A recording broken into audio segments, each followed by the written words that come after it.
golf approach. Today I'd like to talk to you a little bit about a couple of things that Hogan did in his golf swing. The first thing I want to talk about is his waggle. He had a very unique waggle. The reason why his waggle looked so unique was mainly because of the grip that he had on the club. He had a very weak left hand position, and the way that he moved his right hand wrist when he created that waggle. So if you put your left hand on in a very weak position like Hogan, go ahead and get your right hand on so the right hand thumb pad covers that left thumb. From here, all you have to do is hinge your right wrist in the rearward direction, and you're going to get Hogan's waggle. Okay, now we're all built a little differently. He was actually built to be more of an on-top golfer. I'm built to be an under golfer, so my version will look slightly different, but I'm still going to get a very Hogan-esque waggle if I perform this action. Once again, weak grip, set up, hinge that right wrist in the rearward direction. We can see a couple things happening as that right wrist hinges. The club face rolls open, the left arm rolls slightly. As I perform that action, the butt of the club looks like it's moving towards the target. If I take my left hand off, all I'm doing is just hinging that right wrist. The right wrist is literally pulling the left wrist into a position that made Hogan's waggle look so unique. Okay, from this angle, that's what it looks like again. Set up, get that right wrist to hinge rearward, and you're going to get a very Hogan-esque looking waggle. So all I'm doing is hinging that right wrist in what I call a horizontal hinge direction, with the back of the right hand is hinging back towards the forearm. Okay? How about in this direction? Once again, we're going to get a very Hogan-esque looking waggle.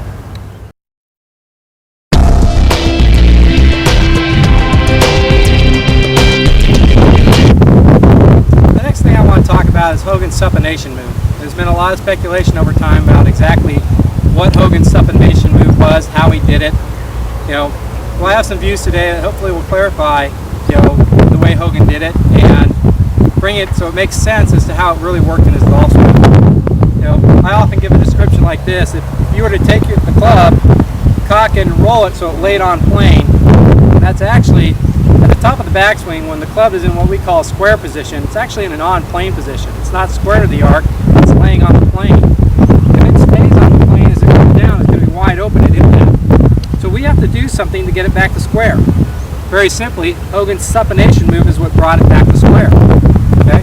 Once again, if I put that club on plane and I bring it down the plane, it's going to be open as I come into impact. If I make Hogan's supination move, it moves it back into that square position. You can see how my left wrist is bowed down now. This is exactly something that Hogan did as his swing moved through the ball. Another way to look at this is that if we create Hogan's waggle and then make a little bit of a backswing, so I put that grip on, create Hogan's waggle, make a little bit of a backswing, once again we can see that club face is going to be in a very on-plane position, when I'm in that alignment. From here, all I have to do again is create Hogan's supination move that gets that club face more square to the arc. From here, if I move down into an impact position, we're going to see that club face is square. A couple of interesting things again. That left wrist is bowed down. I also have a very large gap between my forearms. In Hogan's earlier day, his forearms rolled more and they crossed over. And when they crossed over, that club flipped over and he got a lot of hook shots. Later in his career, he maintained a bigger gap between his forearms as that club went through the ball. As he moved in the extension, he still had a big gap between his forearms. There's very little roll in the forearms at this point. All he did is keep rotating. That club face stays more square to the arc as he did that. Now, Hogan had a large repertoire of shots he could play. So I'm talking about the standard shot that he played once he really felt that he figured it out. We can see from the target view, once again, if I create that Hogan grip, put a Hogan-esque waggle in there, make a little bit of a backswing. Okay? From here, all I have to do is perform my supination, move into impact, and once again, we can see the bowing down of the left wrist. We can see that right wrist is still bent. As I extend the right arm through impact, it's still bent. As I continue to rotate, that club face is going to exit in a very square to the arc manner. So I think these are something that are very unique to the way Hogan did it. I've played with this move myself, and it's a very, very accurate way of playing the game. He believed in trajectory in life really controlled as well. But when I create my type of supination, I do the same thing. Now, Hogan delivered that club very low. His hands are very low. He delivered the club with the shaft at the angle that it started, what I call the hip plane slot. My body is built to deliver it up to the shoulder plane slot. So when I perform that action, it's going to look different than Hogan. My hands are going to be a little bit higher. The plane of my delivery is going to be a little higher. I actually get a little higher ball flight on my standard shot than Hogan did because my biomechanics are designed to deliver that club in the shoulder plane slot. You look at a player like Mo Norman, who did a very similar action. He delivered it in the torso plane slot. Hogan, Trevino, they delivered it down low in the hip plane slot. So depending on your biomechanics, you may deliver that club in a different slot. Hogan had a very flat swing. Okay? My swing's a little bit more upright than Hogan's, and more upright than Trevino's, more upright than Mo Norman. So thus I'm going to get a higher ball flight. So the key is to understand how that supination move works. That if you put that club face in an on-plane position, you need to either roll or you need to create supination to get that club face back into a square alignment. Okay? So once again, from here, Hogan-esque grip, Hogan-esque waggle, backswing. I just have to get in posture from here. From here, if I make that downswing, boom, into impact, we're going to see I have a very Hogan-esque-like impact, bowing downward of the left wrist. That right hand is still bent coming in impact. I have a big gap between my forearms. All I got to do is rotate through. And I'm going to have a very accurate type of delivery. Now, from the target view, one more time, it looks like this.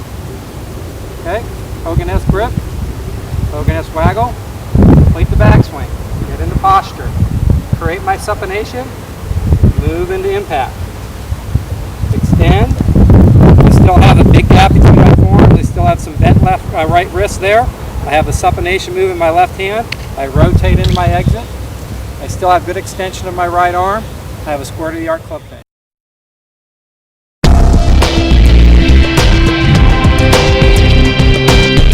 Hogan supination, we got to look at the way that he loaded that club in the backswing.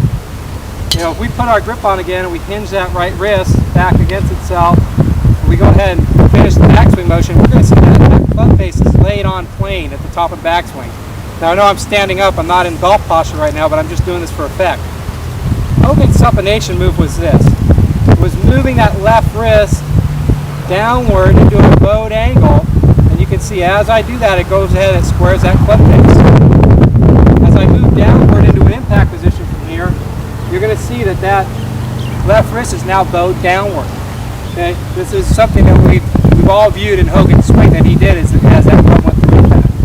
Let's look at it from that other angle now. So again, put my grip on, form my waggle, make a little bit of a backswing. That club face now is laid on plane. Go ahead and just arch that left wrist downward. And as I do that, square up that club face. Let's move down into an impact position, and we're going to see that's very similar to where Hogan was at impact. One interesting thing about this move when Hogan does this is this supination move keeps a big gap between his forearms. We never see his forearms roll over and cross over where we see that gap closing down. In Hogan's delivery, we see a big gap between the forearms, and that gap remains as he goes into the follow through. So let's look at it from this view again.